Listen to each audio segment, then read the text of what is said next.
Hello everyone, नमस्कार। स्वागत है आपका लोधरी क्लासेस के बीए प्लेटफॉर्म पर। दोस्तों, बीए थर्ड ईयर में अर्थशास्त्र पर हमारा अध्ययन चल रहा था दोस्तों, जिसमें हमारा विकास एवं पर्यावरण अर्थशास्त्र पर डिस्कशन कर रहे थे। डेवलपमेंट एंड एनवायरमेंटल इकोनॉमिक्स पर जो हमारा सेशन चल रहा था, उसमें दोस्तों हमारा ये एडम स्मिथ के विकास के सिद्धांत का सेकंड भाग होने जा रहा है। इसका एक भाग अर्थात भाग एक हम पहले डिस्कस कर चुके हैं। अगर आपने अभी तक उस क्लासेस को नहीं देखा है तो प्लीज इसको देखने से पहले आपको इसका पहला भाग देखना कंपलसरी है, ठीक है। उसके बाद ही दोस्तों सेकंड भाग पर आप लोग मूव करेंगे। तो दोस्तों इसका सेकंड भाग की लिंक, माफ करना, फर्स्ट भाग की लिंक इसके डिस्क्रिप्शन में है, उसको पहले देख लें आप लोग। फर्स्ट भाग की लिंक डिस्क्रिप्शन में भाग एक के नाम से आपको मिल जाएगी। डिस्क्रिप्शन जैसे ओपन करेंगे दोस्तों, शायद 2 या 3 लाइन के बाद में ही इसकी जो है लिंक आपको मिल जाएगी, ठीक है। चलिए तो शुरू करते हैं दोस्तों। लेक्चर नंबर 11 पर हम डिस्कस कर रहे हैं, और जो भी नए छात्र हमसे अभी अभी जुड़े हैं, पहली बार हमारे सेशन को देख रहे हैं, उनको मैं बता दूं दोस्तों कि हमारे इस प्लेटफॉर्म पर, लोधाजी क्लासेस के इस बीए प्लेटफॉर्म पर सभी विषयों को पूरे विस्तार पूर्वक आपको पढ़ाया जा रहा है दोस्तों, जिसमें यूपीएससी को दृष्टिकोण में रखते हुए कि हम दोस्तों आपको जो बीए का जितना भी मटेरियल आपको दे रहे हैं, जो प्रोवाइड कर रहे हैं ना, वो पूरा हम ये सोच के करते हैं कि जैसे आपके बीए के जस्ट बाद में आप किसी कॉम्पिटिटिव एग्जाम के लिए अप्लाई करेंगे, कॉम्पिटिटिव एग्जाम के लिए दोस्तों आप तैयारी करना स्टार्ट करेंगे, तो उसी परिप्रेक्ष्य से, उसी दृष्टिकोण से आपको सभी टॉपिकों को फुल लेंथ के साथ में आपके साथ डिस्कस यहाँ पर किया जाता है। और इन सब के लिए आपको दोस्तों आपके डाउट क्लियर करने के लिए आपको व्हाट्सअप जैसी फैसिलिटी दी जाती है, और नोट्स, क्लास नोट्स भी आपको दोस्तों टेलीग्राम चैनल पर प्रोवाइड किए जाते हैं। अगर आपने अभी तक हमारे टेलीग्राम चैनल को ज्वाइन नहीं किया है तो जल्दी से उसे ज्वाइन कर ले। आगे मैं आपको इसकी लिंक देने वाला हूँ। उससे पहले मैं आप बता दूं आप लोगों को कि जो भी दोस्तों हम ओपन प्लेटफॉर्म पर अर्थात यूट्यूब पर आप लोगों के लिए कुछ बीए के सभी कोर्सेज लेकर आए, जैसे बीए फर्स्ट ईयर, सेकंड और थर्ड, तीनों को हम कवर करके चलते हैं दोस्तों। इसके अलावा करंट अफेयर की सीरीज भी आप लोगों को प्रोवाइड की जा रही है। करंट अफेयर की सीरीज इसलिए ताकि दोस्तों आप करंट से डेली क्या हो रहा है, क्या नहीं, और क्या क्या चल रहा है हमारे इस एनवायरनमेंट में, उन सब के बारे से, उन सब से आप अपडेट रह सके। इसके लिए हम आपको करंट अफेयर की सीरीज, जिस क्योंकि बहुत शॉर्ट होती है, मुश्किल से 15 से 20 मिनट की एक सीरीज होती है, मॉर्निंग में डेली 6 बजे आपको ये सीरीज मिलती है। तो दोस्तों इसको जरूर आप, कोई भी, जितने भी स्टूडेंट है, कोई भी इसको स्किप नहीं करेंगे। डेली दोस्तों सुबह 6 बजे, सुबह 6 बजे, हो सकता है कोई स्टूडेंट 6 बजे नहीं उठते हो, लेकिन उसके बाद भी दोस्तों आप टेलीग्राम से लिंक लेकर के, या आपको खुद नोटिफिकेशन इसका मिल जाएगा, डेली ये क्लास देखना जरूरी है जब आप कंफर्टेबल हो देखने के लिए। लेकिन मैं तो यही कहूंगा कि मॉर्निंग में सबसे पहले उठते ही आप अगर करंट अफेयर की सीरीज देखते हैं दोस्तों, तो आपके लिए ज्यादा बेहतर होगा वो। इन सब के अलावा दोस्तों आपको मैं बता ही चुका हूं कि बीए फर्स्ट ईयर में राजनीति विज्ञान लगभग कंप्लीट हो चुकी है। दोनों सीरीज, भारतीय राष्ट्रीय आंदोलन और राजनीति विज्ञान के मूल सिद्धांत वाली सीरीज, दोनों कंप्लीट हो चुकी है। इसके अलावा इसी में बीए फर्स्ट ईयर में 3 सब्जेक्ट, इतिहास, प्राचीन इतिहास, व्यष्टि अर्थशास्त्र और भारतीय अर्थव्यवस्था, तीनों कंटिन्यू चल रहे हैं। और भूगोल और समाजशास्त्र बहुत जल्दी स्टार्ट होने वाला है। वहीं सेकेंड ईयर में राजनीति विज्ञान में प्रमुख देशों का संविधान लगभग कंप्लीट होने जा रहा है अब, और प्रमुख राजनीतिक विचारक अर्थात पॉलिटिकल थिंकर्स वाला बहुत जल्दी दोस्तों भी कंटिन्यू हो रहा है। बाकी मध्यकालीन भारत का इतिहास भी कंटिन्यू चल रहा है, और भूगोल और अर्थशास्त्र और समाजशास्त्र, इन तीनों पर बहुत जल्दी स्टार्ट होने वाले हैं। इसके अलावा बीए थर्ड ईयर में राजनीति विज्ञान में लोक प्रशासन, अर्थशास्त्र में विकास पर्यावरण अर्थशास्त्र, जो अभी हम कर रहे हैं, ये कंटिन्यू चल रहे हैं। इसके अलावा आधुनिक भारत का इतिहास और भारत की विदेश नीति, ये भी बहुत जल्दी स्टार्ट होने जा रहे हैं। चलिए दोस्तों, यहाँ से आप जो है हमारे व्हाट्सअप नंबर ले सकते हैं, जिससे कि आप अपने सभी डाउट हमें व्हाट्सअप पर डिस्कस हमारे साथ कर सके। इसके अलावा टेलीग्राम पर लोधाजी क्लासेस नाम से ग्रुप है, लोधाजी क्लासेस नाम से ग्रुप है। अगर अभी तक आपने ज्वाइन नहीं किया है तो जल्दी से ज्वाइन कर लें, क्योंकि सभी क्लास नोट्स आपको इसी ग्रुप पर जो है अवेलेबल करवा दी जाती है, ठीक है। इसके अलावा दोस्तों टेलीग्राम की ये लिंक आपको दिख रही है उभरती हुई आती हुई, इसे कॉपी करके भी आप टेलीग्राम ग्रुप को ज्वाइन कर सकते हैं। इसके अलावा अगर आपने अभी तक हमें, हमारे जो है दोस्तों प्लेलिस्ट को सर्च नहीं किया, प्लेलिस्ट को विजिट नहीं किया, तो एक बार चैनल के अंदर जाना और प्लेलिस्ट को जरूर देखें, जिससे कि आपको पूरा डिटेल पता चलेगा कि कौन कौन सब्जेक्ट हमारे द्वारा आपके लिए लाए जा रहे हैं, और किस किस प्रकार से क्या क्वालिटी है उनकी। आप पहले उनकी क्वालिटी देखिए, किस प्रकार से आपको एक्सप्लेन किया जा रहा है, प्रत्येक सब्जेक्ट किस प्रकार से फुल लेंथ के साथ में आपको प्रोवाइड किया जा रहा है। उसके बाद ही दोस्तों आप हमारे साथ जुड़े, और मैं प्रॉमिस करता हूँ अगर एक बार आप जुड़ेंगे तो फिर कहीं और जाने की आपकी इच्छा नहीं होगी, क्योंकि जो विस्तार हम दे पा रहे हैं दोस्तों, हम पूरी क्षमता, मेरी पूरी क्षमता ये रहती, लेक्चर में ये क्वांटिटी पे ध्यान नहीं देता हूँ दोस्तों, मैक्सिमम चाहता हूँ कि क्वालिटी अर्थात ये कि आप अधिकतम समझ सके, है ना। मेरे दिन में 2 या 3 लेक्चर ही मुश्किल से आ पाते हैं, लेकिन दोस्तों पूरे फुल लेंथ के साथ ही मैं लेकर आ पाता हूँ। चलिए दोस्तों, मूव करेंगे डायरेक्ट अपने सेशन पर, सेकंड भाग में। इस पर हम अभी तक, हमारा जो सेकंड यूनिट में टॉपिक चल रहा है आर्थिक विकास के सिद्धांत में, और इसके अंतर्गत दोस्तों हम बात कर रहे थे एडम स्मिथ के आर्थिक विकास के सिद्धांत पर, जिसमें अभी तक हम ये विशेषताओं वाला कंसेप्ट क्लियर कर चुके हैं, विशेषता एवं तत्व वाला भाग 1 में। और भाग 2 में दोस्तों अब इसमें हम बात करेंगे एडम स्मिथ के विकासवादी सिद्धांत के गुण और दोषों पर। तो एडम स्मिथ का जो विकास का सिद्धांत है, आर्थिक विकास सिद्धांत, इसके गुण और दोष, ये 2 कंसेप्ट हमारे 2 चैप्टर रह गए थे पिछले भाग में, चूंकि क्लास बहुत लंबी हो रही थी, इस कारण से हमने बीच में उसको रोक दिया था। तो इन दोनों पर अब हम चर्चा करेंगे, गुण और दोष पर। तो चलिए शुरू करते हैं दोस्तों, मूव करेंगे डायरेक्ट अपनी स्लाइड पर, जहां से हमने लेक्चर को छोड़ा था वहीं डायरेक्ट मूव करते हैं, वहीं चलते हैं और वहीं से शुरुआत करते हैं अपने लेक्चर की। ठीक है, तो मैं फिर से बोल रहा हूँ, अगर कोई ऐसे स्टूडेंट हैं जो पहली बार इस सेकेंड भाग को देख रहे हैं, तो प्लीज़ पहले जो है हमारे इस फर्स्ट भाग को देखना कंपलसरी है, उसके बाद ही आपको ये पूरा समझ आने वाला है। ठीक है, तो चलिए शुरू करते हैं दोस्तों, शुरू करते हैं अपना सेशन। हम बात कर रहे थे एडम स्मिथ के विकास, आर्थिक विकास के सिद्धांत में गुण और दोष पर। तो दोस्तों गुण के अंतर्गत, जैसा कि आपको टर्मिनोलॉजी का भली भांति रूप से पता है कि मैं पहले ही आपको समझा चुका हूं, कि इससे पहले हमने विशेषता और तत्व पर बात की थी। देखिए दरअसल होता क्या है कि जब एग्जाम में आंसर राइटिंग करनी होती है ना, तो वहां हम उलझ जाते हैं कि सर शब्दावलियों में।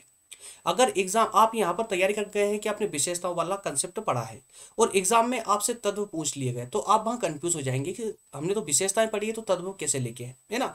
तो इन कंसेप्टों की जो उलझन है ना, इसको पहले क्लियर करें आप अपने माइंड में। दोस्तों विशेषताएं, महत्व, या कहें कि जो तत्व होते कहीं ना कहीं मिले जुले होते हैं। विशेषताओं के अंतर्गत ये है कि हमें सिर्फ उसकी विशेषताओं के बारे में बात करनी है। विशेषताओं में नकारात्मक पक्ष भी आ सकते हैं और सकारात्मक पक्ष भी आ सकते हैं, ठीक है ना, इसीलिए उनको तत्व बोलते हैं। लेकिन जब हम बात करते हैं गुण अर्थात की सकारात्मक पक्ष, ठीक है, या उनको हम महत्व भी बोल सकते हैं। तो एडम स्मिथ के सिद्धांत के गुण, महत्व या पक्ष में तर्क या सकारात्मक पक्षों पर अगर हम डिस्कस करने जा रहे हैं दोस्तों अब, तो इसके अंतर्गत हम कुछ लगभग 6 पॉइंटों पर अध्ययन करेंगे, 6 पॉइंटों पर डिस्कस करेंगे, जिससे हमारा पूरा कंसेप्ट, इसकी विषय महत्व वाला कंसेप्ट पूरा क्लियर हो जाएगा। सबसे पहले हम बात करेंगे पूंजी ही विकास का आधार है। सेकेंड में संतुलित विकास देखेंगे, नीचे से विकास देखेंगे। इसके अलावा मितव्ययिता की नीति, आर्थिक विकास के तत्व या सीमित बाजार और एवं विकास। चलिए एक एक करके इन पर हम डिस्कस कर लेते हैं, एक एक करके इन पर डिस्कस कर लेते हैं दोस्तों। सबसे पहले हम बात करेंगे पूंजी ही विकास का आधार है। तो एडम स्मिथ ने अपने सिद्धांत में पूंजी को आर्थिक विकास का आधार माना है। अगर देखिए फर्स्ट भाग अगर आपने देखा होगा ना, तो अब ये सेकेंड भाग आपको फटाफट क्लियर होता चलेगा, इसमें कोई भी बर्डन जैसी कोई चीज नहीं है। क्यों? क्योंकि एडम स्मिथ का सिद्धांत क्या था, उस पर बहुत अच्छी हमारी चर्चा, लगभग आधे घंटे हमने उसी पर चर्चा की थी, है ना। तो फर्स्ट भाग में आप भली भांति रूप से बहुत अच्छे से समझ चुके हैं कि एडम स्मिथ का आर्थिक विकास का सिद्धांत एक्चुअल में था क्या, ठीक है। तो अब इसमें हम बात कर रहे हैं उसके गुणों पर। तो गुण में जब एडम स्मिथ ने अपना विकास का सिद्धांत दिया, तो उसमें उसने पूंजी को ही सबसे बड़ा आधार बताया था किसी भी अर्थव्यवस्था के विकास हो, विकसित होने के लिए। तो इसीलिए कहा गया है कि इस सिद्धांत में पूंजी को ही इन्होंने आर्थिक विकास का सबसे बड़ा आधार बताया था, क्योंकि पूंजी के बिना आर्थिक विकास संभव नहीं है, ठीक है। सेकंड पॉइंट था संतुलित विकास। अब जैसा कि फर्स्ट भाग में देखा था हमने, भाई इन्होंने संतुलित विकास पर ध्यान दिया था। अब संतुलित विकास कैसा था? संतुलित विकास का अर्थ ये हुआ कि वो चाहते थे, वो मानते थे कि किसी भी देश की अर्थव्यवस्था को बेहतरीन, मतलब कि एक उच्च स्तर प्रदान करने के लिए, किसी देश की अर्थव्यवस्था को उच्च स्तर प्रदान करने के लिए, मतलब बहुत ज्यादा विकसित करने के लिए औद्योगिकरण जरूरी है, मतलब उद्योगों का विकास जरूरी है। लेकिन उससे भी पहले एक चीज और आवश्यक है, वो आवश्यक ये है कि किसी भी देश में अगर आर्थिक विकास अभी प्रारंभिक अवस्था में अगर है, तो वहां पर पहले कृषि और कुटीर उद्योग धंधों को बढ़ावा दिया जाए, ना कि उद्योगीकरण को। क्योंकि जब कृषि और कुटीर उद्योग जब पनपेंगे और जब वो विकसित होंगे, तो बड़े बड़े उद्योगों के लिए कच्चे माल की उपलब्धता भी करा पाएंगे, है ना। तो इस प्रकार से उन्होंने संतुलित विकास की धारणा को अपनाया था। तो स्मिथ ने श्रम विभाजन के विस्तार को महत्व दिया और संतुलित विकास पद्धति को अपनाया। तो श्रम विभाजन को महत्व देना, श्रम विभाजन भी आप इससे पहले की क्लास में आप बहुत अच्छे से क्लियर कर चुके हो, बहुत अच्छे से समझ चुके हैं कि श्रम विभाजन क्या होता है, ठीक है ना। तो श्रम विभाजन को इन्होंने महत्व दिया और संतुलित विकास की धारणा को इन्होंने अपनाया है। नीचे से विकास, भाई संतुलित विकास का अर्थ ही तो नीचे से विकास हुआ ना। नीचे से विकास कैसा कि पहले पहले कृषि को विकसित कीजिए। जब कृषि विकसित होगी तो अपने आप कुटीर उद्योग धंधे पनपने लगेंगे और वो अपने आप विकसित हो जाएंगे। और जैसे ही कुटीर उद्योग धंधे विकसित हो गए तो कृषि और कुटीर उद्योग धंधों के द्वारा जो है बड़े बड़े उद्योगों के लिए कच्चे माल की उपलब्धता हो जाएगी। भाई कच्चा माल तैयार होने लगेगा, कृषि से और कुटीर उद्योग धंधों से ही तो कच्चा माल जाएगा बड़े बड़े उद्योगों के पास में। तो इस प्रकार से नीचे से विकास की धारणा को ये अपनाते थे, मानते थे। तो स्मिथ ने नीचे से विकास अर्थात कृषि विकास को आधार माना, जिससे औद्योगिकी विकास के लिए मशीनों का आयात किया जा सके। क्लियर है। चलिए नेक्स्ट पर मूव करेंगे। नेक्स्ट देखेंगे दोस्तों, इसी में गुणों के अंतर्गत नेक्स्ट है मितव्ययिता की नीति। मितव्ययिता की नीति, तो बचतों में वृद्धि के लिए मितव्ययिता की नीति को श्रेष्ठ माना है इन्होंने, इसको बढ़ावा दिया है। मतलब बचतों को इन्होंने किसी देश की अर्थव्यवस्था में अगर जनता अपनी अधिकतम बचतें कर पाती है तो उस देश की अर्थव्यवस्था बहुत जल्दी ग्रो कर जाएगी, ऐसा मानना था एडम स्मिथ का, जो कि सत्य भी है। ठीक है। नेक्स्ट है आर्थिक विकास के तत्व। तो ये आर्थिक विकास के तत्व में एडम स्मिथ ने आर्थिक विकास के क्षेत्र में श्रम विभाजन, विशिष्टीकरण और पूंजी संचय, ये तीन को सबसे ज्यादा महत्व दिया है। अगर तत्वों की बात करें दोस्तों, तो तत्व में श्रम विभाजन, विशिष्टीकरण और पूंजी का संचय, इन तीनों तत्वों को सबसे ज्यादा प्रधानता इन्होंने दी है। और इनको जो है इन्होंने स्थायी महत्व दिया है, इनको स्थायी बताया है एक अर्थव्यवस्था के डेवलपमेंट के लिए। ठीक है ना। नेक्स्ट एंड लास्ट है गुण के अंतर्गत सीमित बाजार एवं विकास। सीमित बाजार एवं विकास, तो एडम स्मिथ ने बाजार की सीमितता को विकास के मार्ग में बाधक माना है, अर्थात कि बाजार सीमित नहीं होना चाहिए और बाजार की सीमितता जो है उसको खत्म कर देना चाहिए। अब बाजार की सीमितता से क्या अर्थ हुआ, भाई बाजार पर सरकार का कंट्रोल नहीं हो, सरकार का नियंत्रण ना हो, ना के बराबर हो, अगर है भी तो बहुत कम होना चाहिए। अर्थात कि बाजार की जो इकाइयां हैं वो स्वतंत्र होकर अपना कार्य करे, सरकार के नियंत्रण में कार्य ना करे। ठीक है। तो इसी को कहा गया कि बाजार की सीमितता जो है एक आर्थिक विकास के लिए, किसी देश की अर्थव्यवस्था के विकास के लिए सबसे बड़ी बाधक कहलाती है। यह मानना था एडम स्मिथ का, या विकासवादी सिद्धांत को प्रतिपादित करने वाले अर्थशास्त्रियों का। ठीक है। जो पिछले 4-5 लेक्चर में हम यही पढ़ते आ रहे हैं, माफ करना 3 लेक्चरों में लगभग हम यही पढ़ते आ रहे हैं। 3 लेक्चर अभी हो चुके हैं आर्थिक विकास के सिद्धांतों पर। ठीक है ना। तो इस प्रकार से दोस्तों हम ये गुणों पर अध्ययन कर चुके, गुणों पर डिस्कस कर चुके। अब हम बात करेंगे इसके दोष पर कि एडम स्मिथ ने जो भी सिद्धांत दिया है, ये आर्थिक विकास का सिद्धांत दिया है, उसकी किस प्रकार से आलोचना की जा सकती है। और आपको तो पता ही है कि जब भी कोई सिद्धांत आता है किसी भी अर्थशास्त्र पर, कौन सिद्धांत प्रतिपादित करेंगे, अर्थशास्त्री। राजनीति पर कौन सिद्धांत देगा, तो राजनीतिज्ञ देंगे। इस प्रकार से प्रत्येक फील्ड में, प्रत्येक क्षेत्र में जो भी सिद्धांत आते हैं उनकी आलोचना होना तय होता है। क्यों? क्योंकि हर एक जो विचारक होते हैं ना, जो थिंकर्स होते हैं, उनके विचार अलग अलग होते हैं। भाई अब जैसे एडम स्मिथ ने अपने विचार प्रस्तुत किए, तो इनके विचारों से जो सहमत नहीं होंगे वो इनकी आलोचना करेंगे। तो वही अर्थशास्त्री जो एडम स्मिथ के विचारों से सहमत नहीं है, उन्होंने अपने शब्दों में कुछ आलोचनाएं की है और उन्हीं आलोचनाओं को हमने यहाँ पर एडम स्मिथ के सिद्धांत के दोष बता दिया है ना। तो अगर एग्जाम में आपको दोष पूछे जाए या फिर आलोचनाएं पूछी जाए तो आप कंफ्यूज नहीं होंगे। ठीक है ना। तो इस प्रकार से 6 पॉइंट हम इसके अंतर्गत भी देखेंगे, 6 पॉइंट हम इसके अंतर्गत भी देखेंगे, जिसमें देखेंगे कि इसके दोष में तो राज्य को न्यूनतम महत्व, कम से कम महत्व दिया इन्होंने, एक आलोचना इनकी ये हो जाती है। दूसरी, गतिहीन अर्थव्यवस्था से भयभीत, अर्थात कि जो अर्थव्यवस्था है ये आगे चलकर के रुक जाएगी, गतिहीन हो जाएगी, आगे चलकर रुक जाएगी, इससे बहुत ज्यादा भयभीत हो गए थे ये। इसके अलावा गलत धारणा, इन्होंने जो विकास की धारणा दी है वो गलत है। तो और इसके अलावा नेक्स्ट देखेंगे हम इसमें कि त्रुटिपूर्ण आशावादी विचार और नेक्स्ट साहसी की अवहेलना या मध्यम वर्ग की उपेक्षा। इस प्रकार से कुल मिलाकर 6 पॉइंटों पर हम 1 बाय 1 करके डिस्कस करेंगे, जो पूरे विस्तार से करने का प्रयास करेंगे। सबसे पहला, राज्य को न्यूनतम महत्व, राज्य को कम से कम महत्व इन्होंने दिया है और सर्वप्रथम इसी शब्द पर हुई है। और वो ये है कि देखिए, स्लाइड को पढ़िए, आपको पूरा कंसेप्ट एकदम क्लियर हो जाएगा, एकदम आसान भाषा में है, कुछ भी डिफिकल्ट जैसा कुछ भी नहीं है दोस्तों। राज्य के बिना विकास कार्य संभव नहीं है।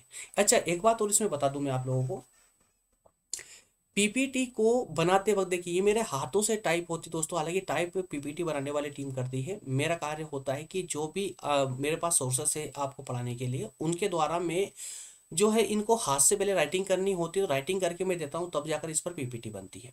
ठीक है, तो अगर मैं चाहूँ तो आपकी पीपीटी को इतनी आसान भाषा में, मतलब बिल्कुल एकदम व्यवहारिक भाषा में भी इसको मैं दे सकता हूँ, देने का प्रयास भी रहता है, लेकिन इसमें कहीं ना कहीं हमारी जो प्रोफेशनलिटी होती है ना शब्दों की दोस्तों, वो खो जाती है। और उसी प्रोफेशनलिटी ना होने के कारण, हमारी शब्दावलियों में प्रभाव ना होने के कारण हमारे एग्जाम में मार्क्स कम आते हैं। इस कारण से आपको जो पीपीटी देता हूँ, मैं आपको जो शब्दावली देता हूँ, कहीं कहीं बीच बीच में थोड़ी सी दोस्तों चेंज कर देता हूं, ताकि थोड़ी ऑफिशियल देखने में और पढ़ने में ऑफिशियल लगे।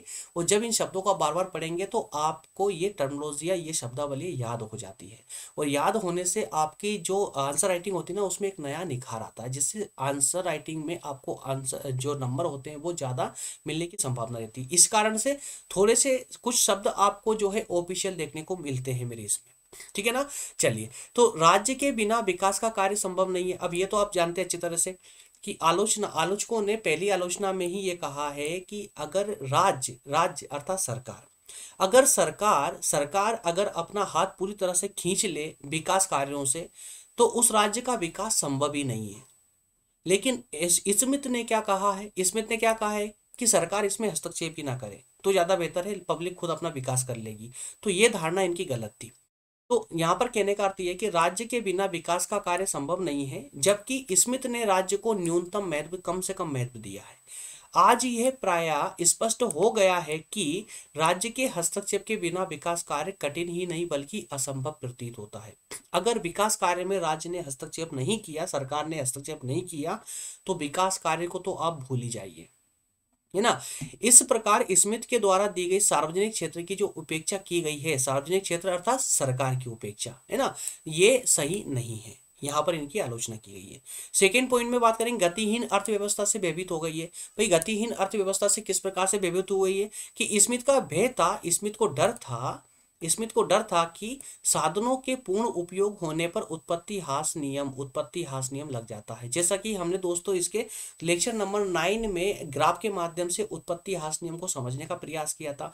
वहां देखा था कि कोई अर्थव्यवस्था जब विकास करती है तो प्रारंभ में बहुत तीव्र गति से विकास करती है, लेकिन एक स्टेप वो आ जाती है, एक क्षेत्र वो आ जाता है, एक समय सीमा आ जाती है जहां से वो अर्थव्यवस्था विकास करना बंद कर देती है। कारण क्या होता है कि उस अर्थव्यवस्था को खड़ा करने में, उसका विकास करने में जिन संसाधनों का हमने प्रयोग किया था, अब वो संसाधन धीरे धीरे पुराने होने लगते हैं और उनमें घिसावट चालू हो जाती है। घिसावट अर्थात कि हास का नियम चालू हो जाता है, हास नियम चालू हो जाता है।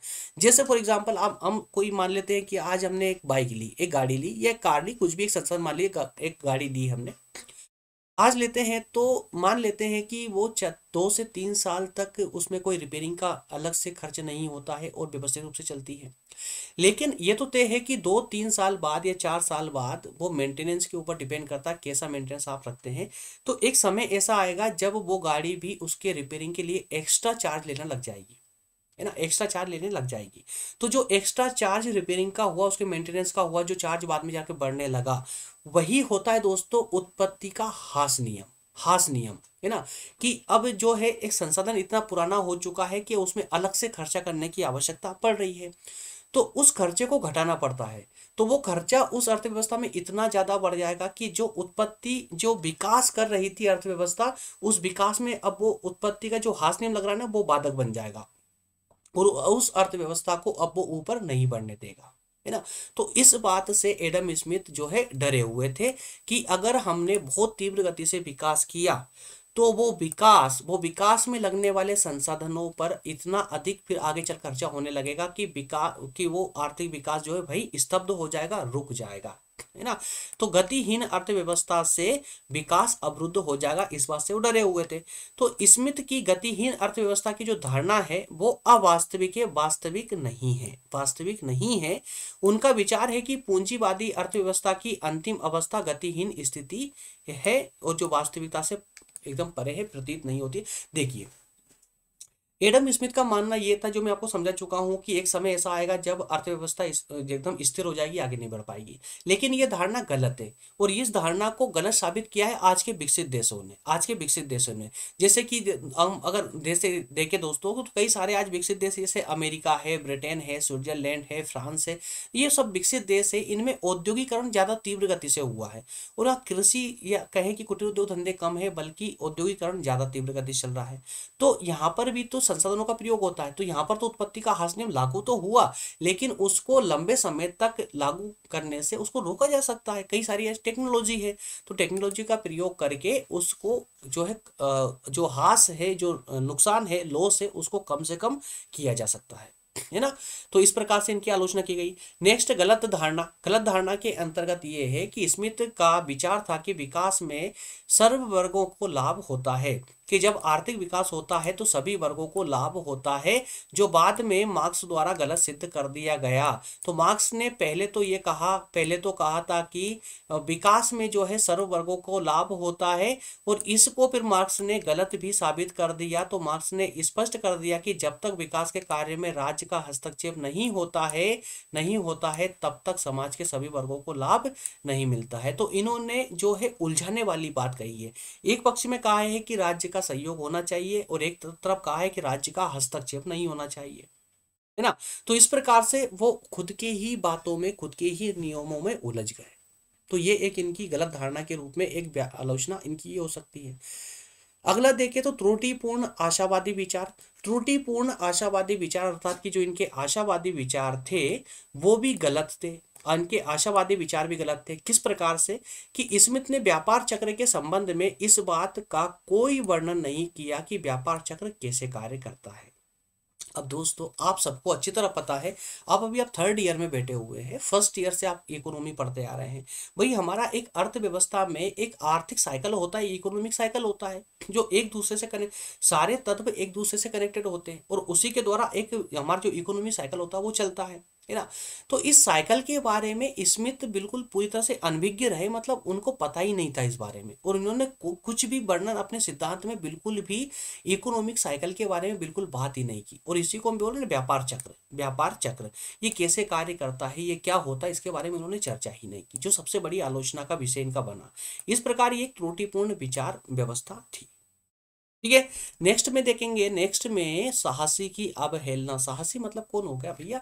साहसी मतलब इन्वेस्टर। ये मान लीजिए एक इन्वेस्ट करने वाला, एक रिस्क लेकर के व्यापार करने वाला उद्यमी को हम बोल सकते हैं साहसी। तो एडम स्मिथ ने साहसी को कोई विशेष महत्व नहीं दिया है। एक साहसी को, एक रिस्क लेने वाले को कोई महत्व नहीं दिया है, जबकि विकास के कार्य में, विकास में साहसी का स्थान सबसे महत्वपूर्ण होता है। और साहसी के साधनों का संगठन, साहसी ही तो क्या करता है, जितने भी संसाधन होते, जितने साधन होते हैं, उनको एकत्रित करेगा, संगठित करेगा करके, और इकोनॉमी में, देश की अर्थव्यवस्था में परिवर्तन ला सकता है, इतनी क्षमता रखता है एक साहसी, है ना। तो उनकी विचारधारा में साहसी को कोई स्थान नहीं था। ये भावना हमेशा सर्वथा गलत है। जबकि प्रत्येक अर्थव्यवस्था में, किसी भी, चाहे किसी भी देश की आप बात कीजिए, प्रत्येक अर्थव्यवस्था में साहसी अर्थात उद्यमी जो होता है उसका एक महत्वपूर्ण स्थान होता है, क्योंकि किसी भी देश की अर्थव्यवस्था दोस्तों औद्योगिक जगत पर बहुत ज्यादा निर्भर करती है। नेक्स्ट, मध्यम वर्ग की उपेक्षा। तो इन्होंने पूर्ण रूप से मध्यम वर्ग की उपेक्षा की है। कैसे उपेक्षा की है, अब वो जरा देख लीजिए। जबकि आप भी ये अच्छे से जानते हैं, अगर आपको इकोनॉमी का ज्ञान नहीं है तब भी आप ये बहुत अच्छे से जानते हैं कि मध्यम वर्ग एक वो वर्ग है जो पूरे देश की अर्थव्यवस्था को उठा भी सकता है और गिरा भी सकता है ना। जबकि निम्न वर्ग और उच्च वर्ग जो है दोस्तों, वो अपनी आवश्यकता के अनुसार ही कार्य करेंगे, लेकिन मध्यम वर्ग पर ही पूरे देश की इकोनॉमी, अर्थव्यवस्था पूरी निर्भर रहती है। और जबकि इसी मध्यम वर्ग की उपेक्षा की है एडम स्मिथ ने। तो प्रत्येक राष्ट्र के विकास में मध्यम वर्ग का सबसे ज्यादा महत्व होता है, जबकि स्मिथ के सिद्धांत में इस वर्ग के अस्तित्व को स्वीकार ही नहीं किया गया है। देखिए कितनी बड़ी कमी थी इनके सिद्धांत में। आर्थिक विकास के लिए समाज में मध्यम वर्ग ही एक ऐसा वर्ग है जो विकास कार्य में सबसे ज्यादा रुचि लेता है और उसे प्रोत्साहित करता है। ठीक है। तो इस प्रकार से दोस्तों हमारा ये सेशन होता है कंप्लीट, हमारा सेशन होता है कंप्लीट, जिनमें हमने इनके गुण और दोष दोनों पर वन बाय वन करके डिस्कस किया है। उम्मीद करता हूं आपको पूरा टॉपिक बहुत अच्छे से क्लियर हो चुका होगा, पूरा क्लियर हो चुका होगा। अगर आपने दोनों भागों को कंसिस्टेंटली देखा होगा, पूरे फोकस के साथ देखा होगा दोस्तों, तो मैं पूरे उम्मीद के साथ बोल सकता हूं कि आपको 100% ये समझ आया होगा। इसमें कोई कंफ्यूजन आपको नहीं बची होगी। लेकिन फिर भी अगर आपको कोई कंफ्यूजन हो तो आपको हमने व्हाट्सअप नंबर दिए हैं और आप आगे चलकर ले सकते हैं। मैं अब लास्ट में और दिखा दूंगा आपको, व्हाट्सअप नंबर लेकर के आप हमें वहां पर भी कमेंट जो है हमसे डिस्कस कर सकते हैं। अगर आपका डाउट बड़ा है तो, और छोटी मोटी कोई प्रॉब्लम है तो आप उनको कमेंट में भी कर सकते हैं दोस्तों। कमेंट में प्रत्येक व्यक्ति की कमेंट का रिप्लाई 100% किया जाता है ना। कोई भी ये ना सोचेगा आपकी कमेंट का रिप्लाई नहीं होगा, 100% आपकी कमेंट का रिप्लाई आता ही आता है, चाहे कुछ भी हो जाए। और सेम डे आता है, सेम डे आता है। अगर आपने आज कमेंट किए तो आप आज ही आपको उसके कमेंट का रिप्लाई देखने को मिलेगा। ठीक है। तो दोस्तों नेक्स्ट सेशन होगा हमारा, नेक्स्ट सेशन में हम बात करेंगे मार्क्स का विकासवादी सिद्धांत। जैसा कि आपने अभी एडम स्मिथ का सिद्धांत पर चर्चा कर ली 2 भाग में, उसी प्रकार से दोस्तों मार्क्स के विकासवादी सिद्धांत पर हम चर्चा करेंगे और इनके जस्ट बाद में हम बात करेंगे शुम्पीटर के विकासवादी सिद्धांत की। ठीक है। चलिए दोस्तों, जो नए स्टूडेंट जो पहली बार हमारे सेशन जुड़े थे वो यहाँ से व्हाट्सअप नंबर हमारे ले सकते हैं, ये व्हाट्सअप नंबर है। इसके अलावा टेलीग्राम पर लोधाजी क्लासेस नाम से ग्रुप है, याद रखिएगा नाम लोधाजी क्लासेस नाम से।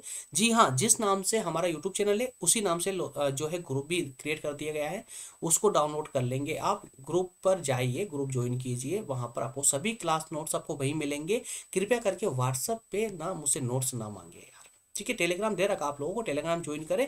और टेलीग्राम में विशेष ध्यान रहे दोस्तों, टेलीग्राम में विशेष ध्यान रहे आपको, जिस टेलीग्राम में ग्रुप में आपको ये वाला लोगो दिखे ना, उसी को ज्वाइन करना है। ठीक है ना। बहुत सारे ग्रुप वहाँ देखने को मिल जाएंगे लोधाजी क्लासेस नाम से, लेकिन आपको यही जो ग्रुप दिख रहा है आपको, लोगो दिख रहा है आपको हमारे चैनल का, इसी लोगो वाले ग्रुप को ज्वाइन करेंगे तो आपको वहाँ सभी क्लास की नोटिफिकेशन भी मिलती है, सभी क्लास के डेली अपडेट मिलते हैं। इसके अलावा नोट्स भी आपको इसी पर मिलते हैं। ठीक है दोस्तों, मिलते हैं नेक्स्ट पार्ट में, नेक्स्ट भाग में। तब तक के लिए आप सभी का बहुत बहुत धन्यवाद। Thank you.